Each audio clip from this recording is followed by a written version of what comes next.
Hello दोस्तों, नमस्कार, जय हिंद। सितारा एग्जाम स्टडी चैनल पर आप सभी का बहुत बहुत स्वागत है। कैसे हो आप सब लोग? आई होप सब लोग आप अच्छे होंगे, स्वस्थ होंगे और अपनी तैयारी अच्छे से कर भी रहे होंगे। दोस्तों, हम आपके लिए इस वीडियो के अंदर एसएसटी के 31 से लेकर के 60 तक के क्वेश्चंस लेकर आए हैं, तो आप इनको ज़रूर देखिएगा। चैनल पर पहली बार विजिट कर रहे हैं तो चैनल को सब्सक्राइब कर बेल आइकन को ज़रूर प्रेस कर लीजिए, ताकि जैसे हम नेक्स्ट वीडियो अपलोड करें तो उसका नोटिफिकेशन आपको सबसे पहले मिल सके। तो चलिए स्टार्ट करते हैं। 31 क्वेश्चन आपकी स्क्रीन पर है। भारत में सर्वोच्च न्यायालय के न्यायाधीशों की संख्या कितनी है? 30, 31, 33 या 34? तो इसका राइट आंसर हो जाएगा ऑप्शन डी 34 है। भारत में सर्वोच्च न्यायालय के न्यायाधीशों की संख्या अधिकतम 34 है। नेक्स्ट क्वेश्चन है क्वेश्चन नंबर 32। प्रधानमंत्री नरेंद्र मोदी G7 शिखर सम्मेलन में सम्मिलित होने के लिए 2019 में किस देश में गए थे? इटली में, फ्रांस में, जर्मनी में या इंग्लैंड में? तो इसका आंसर हो जाएगा ऑप्शन बी फ्रांस में। 24 से 26 अगस्त 2019 के मध्य 45वें शिखर सम्मेलन का आयोजन फ्रांस में किया गया था। नेक्स्ट क्वेश्चन है क्वेश्चन नंबर 33। हमारे संविधान में मूल कर्तव्य कब लाया गया था? 1977 में, 1976 में, 1978 में या 1979 में? तो इसका आंसर हो जाएगा ऑप्शन बी 1976 में। भारतीय संविधान में स्वर्ण सिंह समिति की सिफारिश पर 42वें संविधान संशोधन अधिनियम 1976 द्वारा भाग 4 के का में और अनुच्छेद 51 के का को जोड़कर कुल 10 मौलिक कर्तव्यों को शामिल किया गया है। 86वें संशोधन अधिनियम 2002 द्वारा 11वें कर्तव्य के रूप में 6 से 14 वर्ष तक के बच्चों को शिक्षा का अवसर प्रदान करने का कर्तव्य बच्चों के माता पिता या संरक्षक पर आरोपित किया गया है, यानी कि जोड़ा गया है। नेक्स्ट क्वेश्चन है क्वेश्चन नंबर 34। सर्वप्रथम पंचायती राज का गठन किस वर्ष हुआ? 1987 में, 1959 में, 1968 में या 1972 में? तो इसका आंसर हो जाएगा ऑप्शन बी 1949 में। सर्वप्रथम पंचायती राज की शुरुआत 2 अक्टूबर 1949 को प्रधानमंत्री पंडित जवाहरलाल नेहरू ने राजस्थान के नागौर जिले से की थी। वही पंचायती राज संस्थाओं को सर्वाधिक दर्जा 73वें संविधान संशोधन द्वारा प्रदान किया गया था। नेक्स्ट क्वेश्चन है क्वेश्चन नंबर 35। निम्नलिखित में से कौन सा संविधान के 73वें संशोधन में सम्मिलित है? जिला पंचायत, क्षेत्र पंचायत, ग्राम पंचायत, नगर पंचायत? नीचे दिए गए कूटों में सही उत्तर चुनिए। इस क्वेश्चन का सही आंसर हो जाएगा ऑप्शन सी ए, बी और सी, यानी जिला पंचायत, क्षेत्र पंचायत और ग्राम पंचायत। ये संविधान के 73वें संशोधन में सम्मिलित है, जबकि नगर पंचायत नहीं है। ऑप्शन सी आपका राइट आंसर हो जाएगा। नेक्स्ट क्वेश्चन है 36। भारतीय संविधान के अनुसार निम्न में से किसे अवशिष्ट शक्तियाँ प्रदान की गई हैं? राज्य को, केंद्र को, स्थानीय निकायों को या राज्य तथा केंद्र को? तो इसका आंसर हो जाएगा ऑप्शन बी केंद्र को। भारतीय संविधान के अनुसार केंद्र को अवशिष्ट शक्तियाँ प्रदान की गई हैं। नेक्स्ट क्वेश्चन है क्वेश्चन नंबर 37। सिलाई मशीन कब भारी चलती है?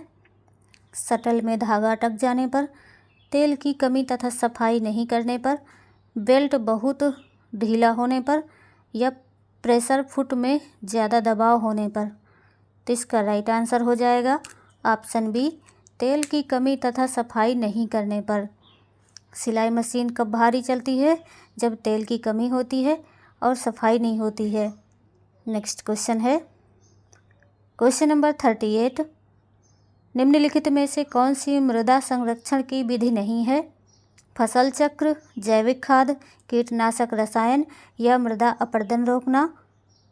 तो इस क्वेश्चन का राइट आंसर हो जाएगा ऑप्शन सी कीटनाशक रसायन।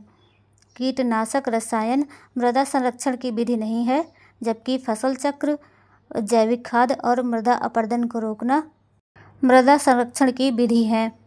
नेक्स्ट क्वेश्चन है क्वेश्चन नंबर 39। निम्नलिखित में से कौन सा हरित गृह प्रभाव गैस नहीं है? नाइट्रोजन, ओजोन, कार्बन डाइऑक्साइड या मीथेन? तो इसका आंसर हो जाएगा option A nitrogen.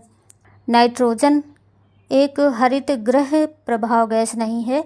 Ozone, carbon dioxide, methane ये सभी हरित गृह प्रभाव गैसें हैं। नेक्स्ट क्वेश्चन है क्वेश्चन नंबर 40। किस वर्ष वन संरक्षण अधिनियम पारित किया गया था? 1980 में, 1986 में, 1988 में या 1990 में? तो इसका आंसर हो जाएगा ऑप्शन पहला 1980 में। 1980 में वन संरक्षण अधिनियम पारित किया गया था। नेक्स्ट क्वेश्चन है क्वेश्चन नंबर 41। चेचक के विषाणु का नाम बताइए। बैसिलस टाइफोसस या वेरियोला वायरस या एंट अमीबा हिस्टोलिका या विब्रियो कॉलरी? तो इसका आंसर हो जाएगा ऑप्शन बी वेरियोला वायरस। चेचक के विषाणु का नाम है वेरियोला वायरस। नेक्स्ट क्वेश्चन है क्वेश्चन नंबर 42। शेफर विधि का प्रयोग किया जाता है रोगी के पानी में डूबने पर, टांग की हड्डी टूटने पर, पसली को हड्डी टूटने पर या सामान्य मूर्छा आ जाने पर? तो इस क्वेश्चन का राइट आंसर हो जाएगा ऑप्शन पहला रोगी के पानी में डूबने पर। रोगी के पानी में डूबने पर शेफर विधि का प्रयोग किया जाता है। इसमें क्या होता है, रोगी को पीठ के बल लिटाकर उसकी पसलियों के ऊपर दबाव बनाया जाता है। यह 2 से 3 सेकंड तक करते हैं। उसके बाद दबाव 2 से 3 सेकंड तक हटा देते हैं। इस क्रिया को करने से रोगी के फेफड़ों में श्वास की क्रिया प्रारंभ हो जाती है। यह वयस्क लोगों में कृत्रिम सांस के लिए शेफर विधि सबसे अच्छी मानी जाती है। नेक्स्ट क्वेश्चन है क्वेश्चन नंबर 43। संपोषणी विकास की संकल्पना की व्याख्या सर्वप्रथम किसमें की गई? पहला है प्रथम पृथ्वी सम्मेलन रिपोर्ट, दूसरा है मानव विकास रिपोर्ट, तीसरा है विश्व विकास रिपोर्ट या चौथा है ब्रुटलैंड कमीशन रिपोर्ट? तो इसका आंसर हो जाएगा ऑप्शन डी ब्रुटलैंड कमीशन रिपोर्ट। संपोषणी विकास की संकल्पना की सर्वप्रथम ब्रुटलैंड कमीशन रिपोर्ट में की गई थी। संपोषणी विकास मानव की वह प्रक्रिया है जिसमें पर्यावरण का निम्नीकरण किए बिना प्राकृतिक संसाधनों का उपयोग किया जाता है। साथ ही भावी पीढ़ियों की आवश्यकताओं को ध्यान में रखते हुए इनके प्रयोग पर बल दिया जाता है। नेक्स्ट क्वेश्चन है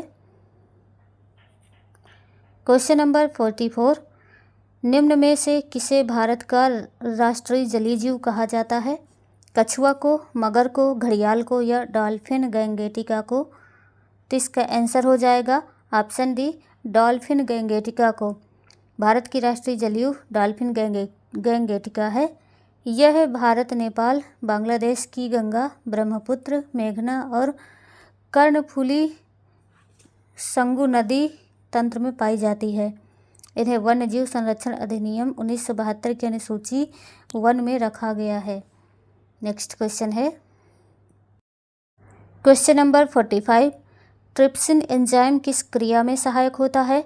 ऑप्शन ए है न्यूक्लिक अम्ल के पाचन में, बी प्रोटीन के पाचन में, सी वसा के पाचन में या डी कार्बोहाइड्रेट के पाचन में? तो इसका राइट आंसर हो जाएगा ऑप्शन बी प्रोटीन के पाचन में। ट्रिप्सिन एंजाइम प्रोटीन के पाचन क्रिया में सहायक होता है। नेक्स्ट क्वेश्चन है क्वेश्चन नंबर 46। मृदाओं के कण घनत्व का औसत मूल्य होता है? तो इस क्वेश्चन का सही आंसर हो जाएगा option C 2.65 gram centimetre cube. Next question है क्वेश्चन नंबर 47। निम्नलिखित विधियों में से भोजन पकाने की सर्वोत्तम विधि क्या है? सेंकना, भूनना, उबालना या तलना? तो इसका आंसर हो जाएगा ऑप्शन सी उबालना। भोजन पकाने की सर्वोत्तम विधि है उबालना। नेक्स्ट क्वेश्चन है क्वेश्चन नंबर 48। संतुलित आहार में सुरक्षात्मक पोषक तत्व है? वसा, प्रोटीन, कार्बोज, विटामिन या खनिज लवण? तो इसका आंसर हो जाएगा ऑप्शन डी विटामिन व खनिज लवण। संतुलित आहार में सुरक्षात्मक पोषक तत्व विटामिन व खनिज लवण है। नेक्स्ट क्वेश्चन है क्वेश्चन नंबर 49। निम्नलिखित में बाग लगाने की कौन सी विधि पहाड़ी क्षेत्रों में अपनाई जाती है?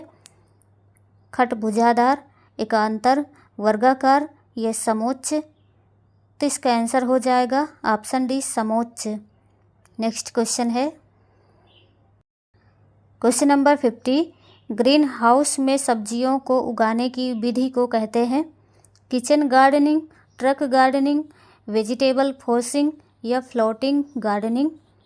तो इसका राइट आंसर हो जाएगा option C vegetable forcing. Green house में सब्जियों को उगाने की विधि को वेजिटेबल फोर्सिंग कहते हैं। नेक्स्ट क्वेश्चन है क्वेश्चन नंबर 51। निम्नलिखित में से किस राज्य को सोयाबीन राज्य कहा जाता है? महाराष्ट्र, आंध्र प्रदेश, राजस्थान या मध्य प्रदेश। तो मध्य प्रदेश को सोयाबीन राज्य कहा जाता है। नेक्स्ट क्वेश्चन है क्वेश्चन नंबर 52। विशिष्ट मृदा में वर्ग कणों के अपेक्षित अनुपात को कहते हैं? मृदा संरचना, मृदा समूह, मृदा समुच्चय या मृदा कणाकार। तो इसका आंसर हो जाएगा ऑप्शन डी मृदा कणाकार। विशिष्ट मृदा में वर्ग कणों को अपेक्षित अनुपात को मृदा कणाकार कहते हैं। नेक्स्ट क्वेश्चन है क्वेश्चन नंबर 53। पंचम सवारी ताल में कितनी मात्राएं होती हैं? 15, 14, 12 या 16 है।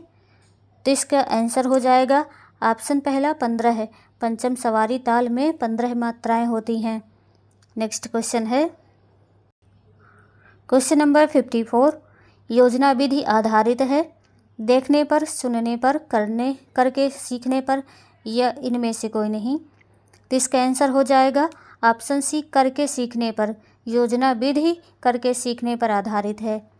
नेक्स्ट क्वेश्चन है क्वेश्चन नंबर 55। आजकल यूरोप और भारत में किस जर्मन शिक्षा शास्त्री की पाठ योजना पद्धति प्रचलित है? फ्रॉबेल की, मॉन्टेसरी की, हर्बर्ट की या डाल्टन की। तो इसका राइट आंसर हो जाएगा ऑप्शन सी हर्बर्ट की। नेक्स्ट क्वेश्चन है क्वेश्चन नंबर 56। सामान्य मृदा में कार्बन और नाइट्रोजन का अनुपात होता है?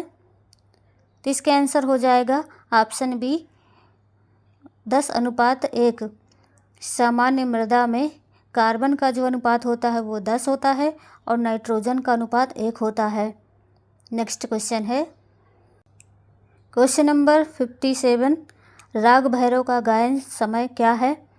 रात्रि, दोपहर, प्रातःकाल या सायंकाल। तो इसका आंसर हो जाएगा ऑप्शन सी प्रातःकाल। राग भैरव गायन का समय प्रातःकाल होता है। नेक्स्ट क्वेश्चन है क्वेश्चन नंबर 58। वंदे मातरम देश गान का रचयिता कौन है? शरत चंद्र चट्टोपाध्याय, अमीर खुसरो, रविन्द्रनाथ टैगोर या बंकिम चंद्र चटर्जी। तो आंसर है इसका ऑप्शन डी बंकिम चंद्र चटर्जी। वंदे मातरम देश गान के रचयिता बंकिम चंद्र चटर्जी हैं। नेक्स्ट क्वेश्चन है क्वेश्चन नंबर 59। वृद्धावस्था में कैल्शियम की कमी से कौन सा रोग हो जाता है? ऑस्टियोमलेशिया, ऑस्टियोपोरोसिस, रिकेट्स या एनीमिया। तो इसका आंसर है ऑप्शन बी ऑस्टियोपोरोसिस। वृद्धावस्था में कैल्शियम की कमी से ऑस्टियोपोरोसिस नामक रोग हो जाता है। नेक्स्ट क्वेश्चन है क्वेश्चन नंबर 60। ये लास्ट क्वेश्चन होगा आपका। हीमोग्लोबिन में प्रोटीन नामक तत्व कौन सा है? लिपोप्रोटीन, हीमग्लोबिन या हीमोग्लोबिन। तो इसके आंसर हो जाएगा ऑप्शन सी ग्लोबिन। हीमोग्लोबिन में प्रोटीन नामक तत्व ग्लोबिन है। तो फ्रेंड्स, आज के क्वेश्चन आपको कैसे लगे कमेंट करके ज़रूर बताइएगा। वीडियो को लाइक कीजिए, शेयर कीजिए, चैनल को सब्सक्राइब कीजिए। नेक्स्ट वीडियो में फिर मिलेंगे ऐसे क्वेश्चंस के साथ। तब तक के लिए टेक केयर, बाय बाय, जय हिंद, वंदे मातरम।